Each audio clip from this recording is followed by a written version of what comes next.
Beneath the unforgiving, howling winds of the Antarctic continent lies a world locked in perpetual twilight. Above, the landscape is a barren expanse of white. But below the frozen crust, the Southern Ocean teems with an alien vitality. Here, the water temperature hovers just at the edge of freezing. It is a delicate equilibrium, an ecosystem perfectly adapted to extreme cold. Yet, even in this resilient domain, a sudden, localized cataclysm can strike without warning. The locals of the sea floor cannot run. They cannot hide.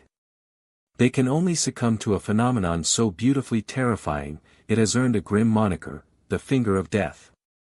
In the scientific community, it is known as a brinicle. To understand this bizarre spectacle, we must look to the ice above. When winter grips the ocean, seawater freezes into vast sheets of pack ice. But ice crystals are incredibly pure, their molecular structure has no room for the salt dissolved in the ocean. As the water solidifies, it expels this salt in a violent microscopic process called brine rejection. The rejected brine is forced into tiny channels within the pack ice. It is a highly concentrated, extremely dense saline solution. Because it is so saturated with salt, its freezing point drops drastically. It remains entirely liquid even at sub-zero temperatures that would instantly turn normal seawater into solid ice. Gravity, the silent architect of the cosmos, soon takes hold. This supercooled, ultradense brine begins to sink.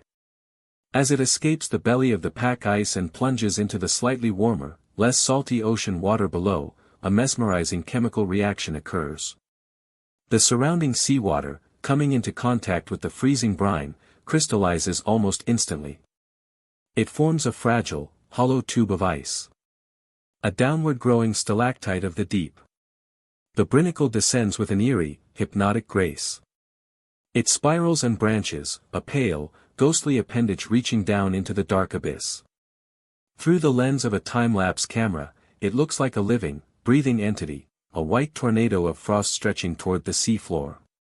Inside the hollow core, the supercooled liquid continues to flow downwards, fueling the frozen shell, extending its reach millimeter by millimeter. It is a race against time and temperature. Many brinicles break under their own weight or are shattered by gentle ocean currents before they ever reach the bottom. But when the conditions are perfectly still, and the brine is dense enough, the icy finger eventually touches down. This is where the true drama unfolds. The sea floor of the Antarctic is carpeted with slow-moving benthic creatures.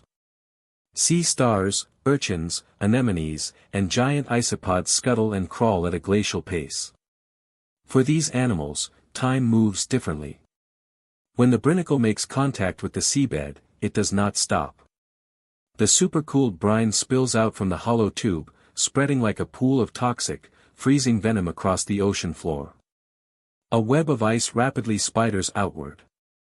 The sea stars, oblivious to the encroaching doom, attempt to crawl away, but their top speed is no match for the creeping frost. In a chilling slow-motion sequence, the ice overtakes them. Within minutes, the vibrant orange and red bodies of the sea stars are encased in an icy tomb. The sudden drop in temperature halts their cellular functions. The brine freezing around them locks them in place permanently. It is a silent, beautiful massacre. A swath of the vibrant sea floor is transformed into a frozen graveyard, captured in a tableau of desperate, halted motion. Yet, in nature, destruction is rarely without purpose. This brutal phenomenon plays a crucial role in the ocean's global circulation. The sinking of ultradense brine at the poles is one of the primary engines driving the deep ocean currents, the massive conveyor belts that regulate our planet's climate. The brinicle is merely a visible, localized manifestation of a colossal global heartbeat. The finger of death is a stark reminder of the extreme, unyielding forces that govern our planet. It is a paradox of nature, a structure of exquisite, fragile beauty that brings immediate demise to anything it touches. Deep beneath the ice, in the darkest, coldest corners of the earth, the brinicle stands as a silent monument to the power of a simple chemical reaction. A frozen ghost, dancing in the dark.